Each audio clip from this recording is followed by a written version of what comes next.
Hi, my name's John. Welcome to another Sunday night nightcap. Tonight's nightcaps, I do some silver soldering and some unions for an oil feed for a lad. I do a bit of work on my own steam engine, my marine steam engine.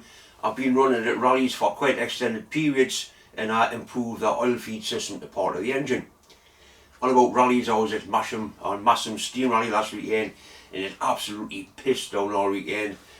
We still had a good time. It was our first time away using the little camper van in its awning. Deb seemed to enjoy herself. One thing I did learn, if a married couple can put up a tent or an awning in the rain, they've certainly got a good marriage. Anyway, that's enough talk. Let's get on with tonight's nightcaps.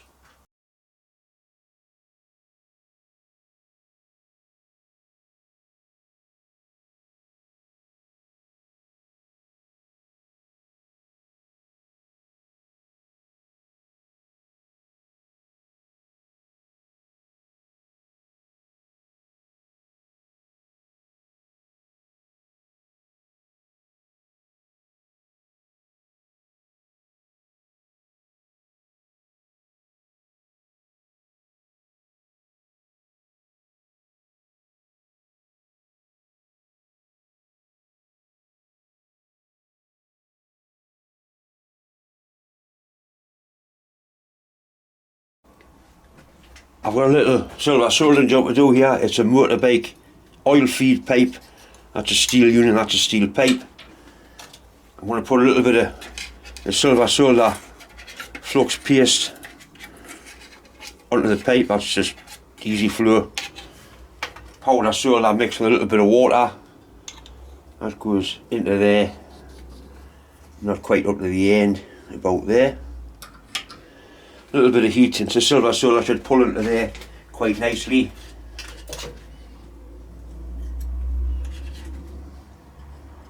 So we'll light the torch and see if we can get a nice silver solder bead around there. The heat source is oxypropane. We'll put the heat onto the pipe union first, because that will take most of the heat. See the solar's disappearing. Got the solar, the flux drying out. It goes like gas, like liquid, and it will run into the joints.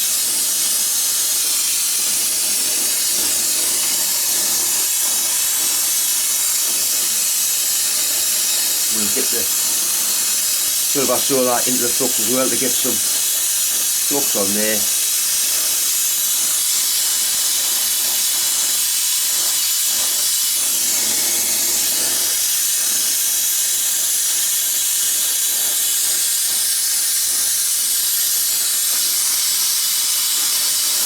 We're getting the temperature now.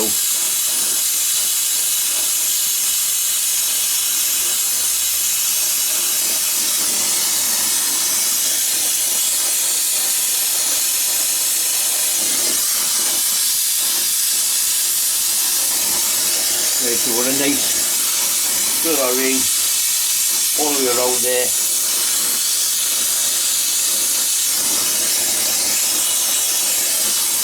Nice, neat, tidy job, not too much solder, just enough. Happy with that. That's the first one. I've got two to do. The second one's a little bit more difficult. Right, this is the other one. It's actually got a bit of pipe that's been brazed into there. He wants that to go onto there. I would TIG weld it normally, but there's no room to get his nuts on, so it's going to have to be silver soldered. So once again, we'll put plenty of flux on here, plenty of flux paste.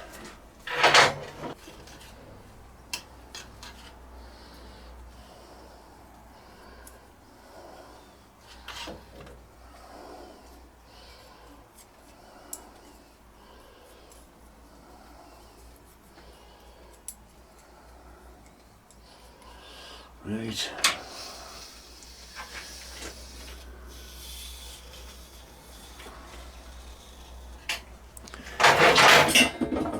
Exactly the same process as before, but I may be able to get a little bit down through there as well. I got this silver solder of a friend of mine who comes in rings like that. It was actually used during the war in the manufacture of munitions that went around the shell case and was soldered on. So this is old silver solder which has got cadmium in it, which is not good for you. So obviously in a well ventilated area, but it is really good quality solder, and the price was right.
Now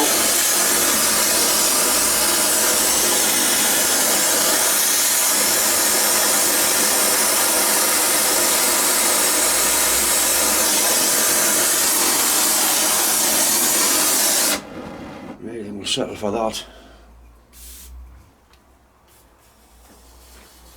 Yeah, all the way around.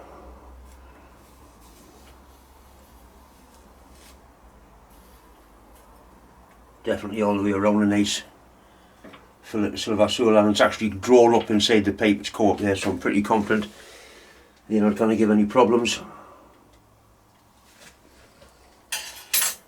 I'll cool it in some water to help take the flux off it.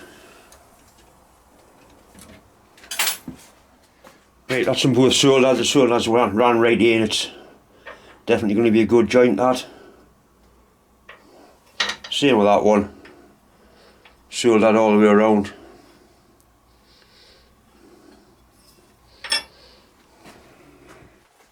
I built this steam engine probably 7 or 8 years ago now, and it is one of my favourites, probably because it's the one I built from scratch.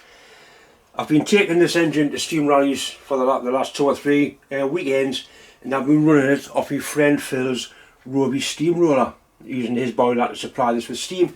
It attracts quite a lot of interest because it's a nice little, it's not a model, it's a full size marine steam engine, capable of pushing a boat probably 20 foot around.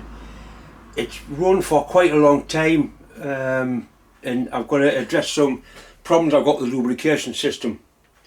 I'll turn it round so you can see how things actually work.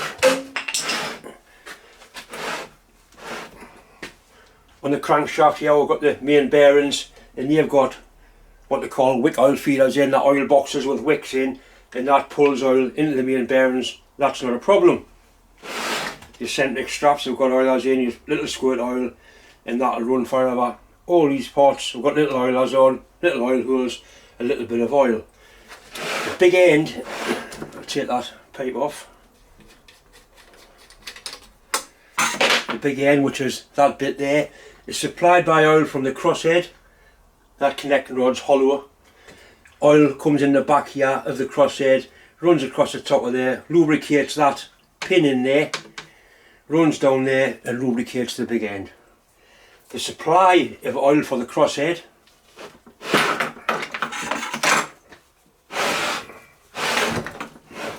comes from this tank here. There's a wick type oiler in there and it goes straight through. It's not supplying enough oil. I'm going to put something different on. I've got like a little drip lubricator and I've got a big drip lubricator. I want to put one of these on, then I can actually watch the oil dripping in and I know it's getting plenty of oil because it is running now for quite long periods. I'm going to take the tank off and see if we can go about mounting either one or the other of these on. It's a long time since I put this on. It's just held on with a couple of little 8mm nuts on the back of there, if I remember rightly. It's just a tank that I soldered up from some little bits of scrap brass I had. I'm not quite sure I managed to get that nut on there, but I did.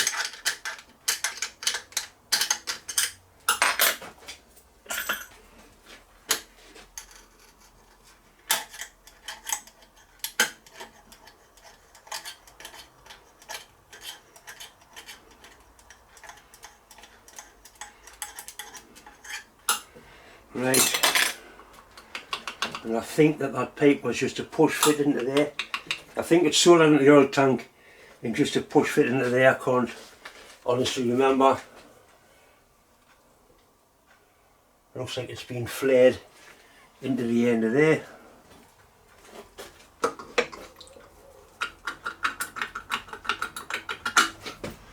Yeah. I mean, there is oil in there, but it hasn't been supplying the quantity of oil that I need. And that little hole there goes straight through and lubricates the crosshead.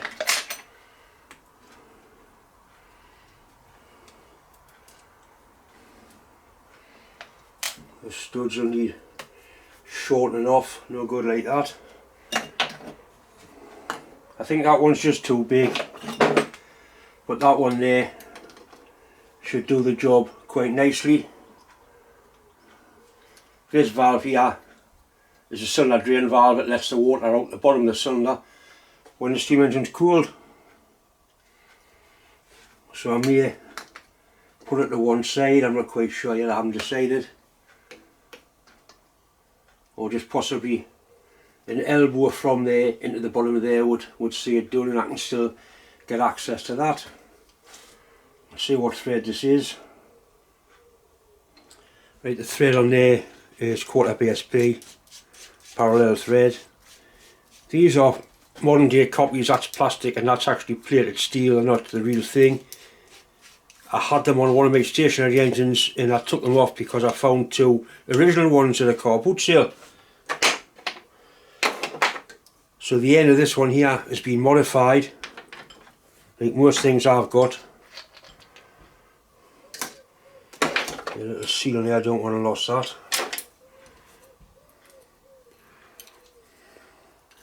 It's a little bit of, there should be glass but it's actually plastic, that's what you see the oil dripping through. Take it out of there. If it'll come out, the scabby bastard, that's it. A little seal on the bottom.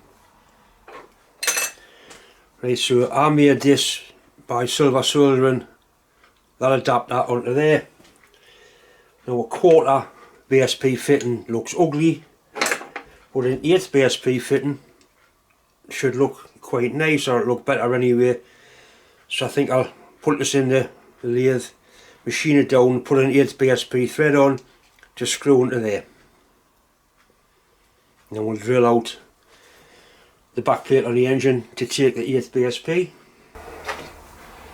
Something kind of like that, would set in a little bit further. Something like that, and that's going to look reasonable. I might even drop it down slightly, I'm not sure yet. We'll sort this pipe fitting out first and then go from there. remember making that now, and that's when I silver soldiered it, and I found out that was a steel fitting that was just sort of brass plated.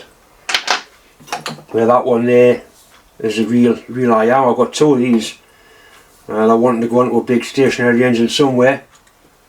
So if anybody has got a big stationary engine and they can use them, I can't sell them because I got them given, but I could certainly swap them, either for beer or for something else.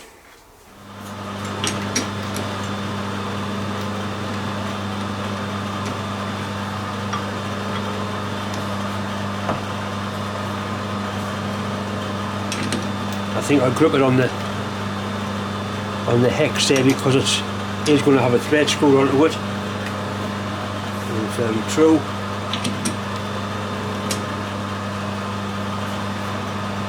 I'm going to cut this to length, so I'm going to put a centre in there just to support it.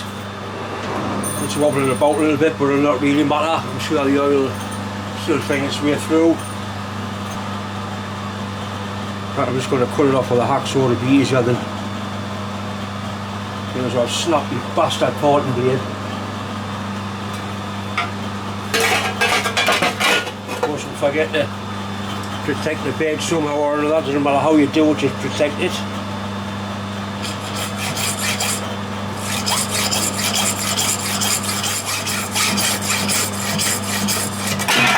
That's why you protect the bed.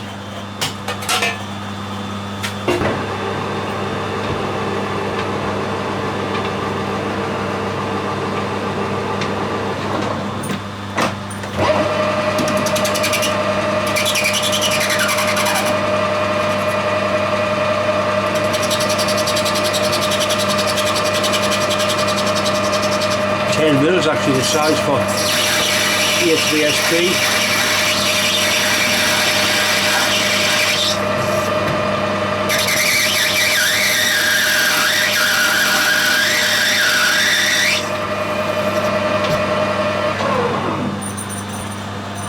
So that's an 8VSP fitting there, so we just put it onto there, 0. We've got a direct measurement of how much we need to take off. It's not a bad guess. I'm down to within 0.2 of a mil.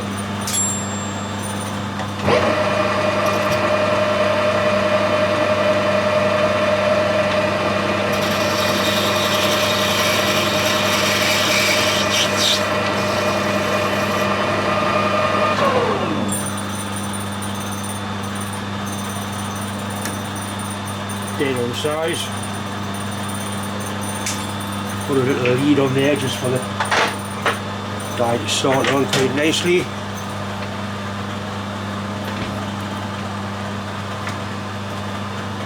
Checking for clearance by hand, always a good plan. Doesn't do any harm, it can save it. A lot of grief later.